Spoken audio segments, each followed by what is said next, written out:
মুসলমান যুবক, তোমার মাথাতে গোবর ভরা আছে, গোবর। তুমি যে পয়লা জানুয়ারিতে পিকনিক করছো মানে ডিজে বাজিয়ে, তোমার মাথাতে গোবর ভরা আছে। আচ্ছা বলুন, প্রত্যেক মানুষের জীবনে একটা নির্দিষ্ট টাইম বেঁধে দেওয়া আছে না নেই? আছে। তোমার 50 বছরের তোমার জীবন, 50 বছর এটা তোমার লিখিত করা আছে। 2023 চলে গেল মানে আল্লাহ একটা ঘন্টা মেরে দিয়ে বলে দিয়েছে, আব্দুল্লাহ তোমার জীবনের 50 বছরের একটা 365 দিন পার হয়ে গেল, আছে তোমার আর 49 বছর। যুবক, তোমার এটা উচিত ছিল যে পয়লা জানুয়ারির আগের দিন রাতের বেলাতে বিছানার বালিশে মাথা দিয়ে নিজে নিজে অনুশোচনা করা যে 365 দিন আমি কতটা আল্লাহর ইবাদত করতে পারলাম, আমি কতটা নবীকে ভালোবাসতে পারলাম, কতটা আমি ফরজ নামাজ পড়তে পারলাম, কতটা মাদ্রাসায় দান করতে পারলাম, কতটা নফল রোজা রাখতে পারলাম, আমি আমার আত্মীয়তার সম্পর্ক কতটা অটুট রাখতে পারলাম, আমি আমার এই 365 দিনের ভিতরে আমি আমার আল্লাহকে কতটা খুশি করতে পারলাম।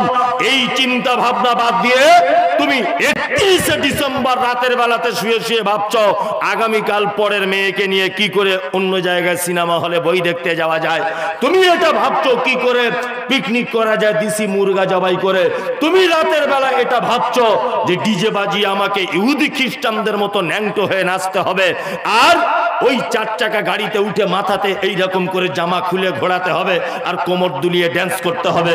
তোমার যদি এই চিন্তা ভাবনা থাকে তাহলে তুমি এটা মাথায় রেখে দিও, আগামী ভবিষ্যতে এখন তো তবু কম মার খাচ্ছ, এরপরে তোমার পাছার চামড়া তুলে দিবে অন্য লোকেরা। কি বলছি বুঝতে পারছেন? তোমার পাছার চামড়া তুলে দিবে। সবে তো এনআরসির ভয় দেখিয়েছে, এখনো তো ডিটেনশন ক্যাম্পে ভরেনি, ভরেছে? ভরেনি। এবার তোমাকে ডিটেনশন ক্যাম্প করে ভরা হবে তুমি যদি এখনো ফেরত না আসো, এখনো যদি তুমি ফেরত না আসো। আল্লাহর কসম বলছি, আপনার বিরুদ্ধে আমি বলতে আসিনি, আপনাকে আমি চিনি না, আপনারা আমাকে সবাই চেনেন, আমি কিন্তু চিনি না। আপনার জমির পাশে আমার জমি নেই যে আপনার বিরুদ্ধে আমি কিছু বলবো, আপনার সঙ্গে আগে ঝগড়া হয়েছিল সেটা রাগ মেটাচ্ছি, এরকম কোনো ব্যাপার আছে? নাই। আপনি আমার দিনী ভাই, আপনি ভুল পথে চলছেন, আপনাকে আমি পথ বলে দিতে এসেছি। পহেলা জানুয়ারি হারাম, কি বললাম বুঝলেন? 31st নাইট হারাম, সব হারাম, এগুলো ইহুদি খ্রিস্টানদের তৈরি করা।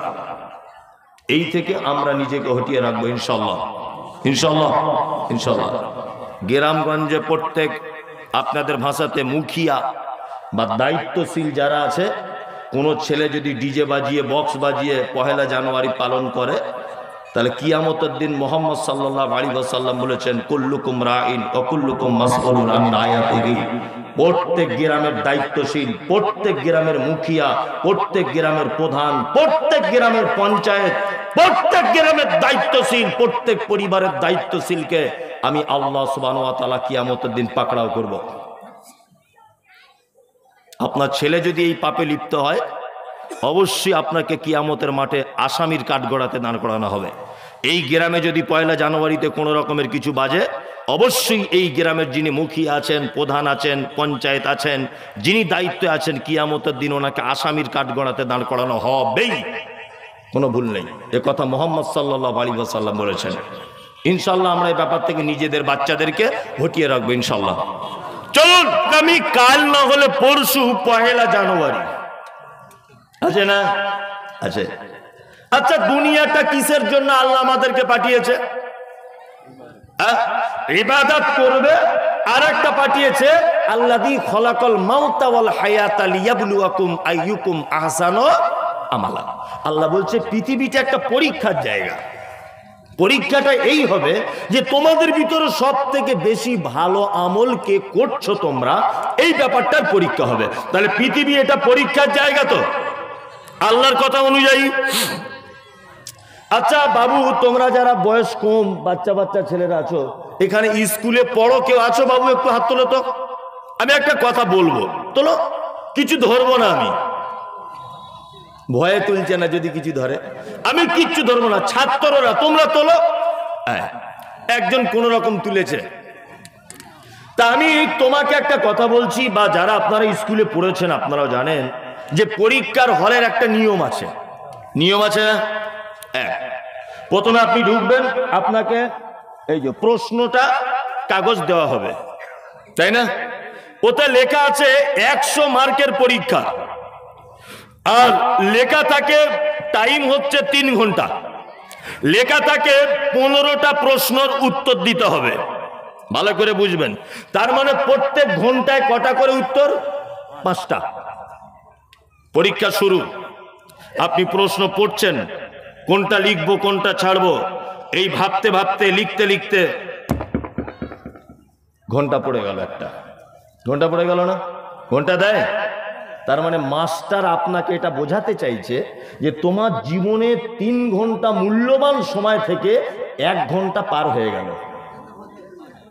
কি বললাম বুঝতে পারছেন? আবার আপনি লিখছেন, আবার লিখছেন, লিখতে লিখতে 2 ঘন্টা হলো, আবার 1 ঘন্টা। মাস্টার আপনাকে বলে দিতে চাইছে তোমার জীবনের 3 ঘন্টা 2 ঘন্টা চলে গেল। তুমি টোটালে প্রশ্নের জবাব দিয়েছো কটা? 7টা। এখনো আছে কটা? 8টা। এবারও তোমার মনে টেনশন হচ্ছে যে আমি আর 1 ঘন্টাতে কি করে প্রশ্নের উত্তরগুলো দেব। কঠিন ব্যাপার। 3 ঘন্টার মাথাতে আবার ঘন্টা, তোমার পরীক্ষার টাইম শেষ, তাই না? আচ্ছা, এখন যদি আপনার 5টা উত্তর লিখতে যদি বাকি থাকে, আর আপনি যদি মাস্টারকে বলেন মাস্টার মশাই আমাকে আর 5 ঘন্টা বা আর 2 ঘন্টা আর 1 ঘন্টা টাইম আমাকে দেন, দেওয়া হবে কি হবে না বুঝে উত্তর দেন। হবে?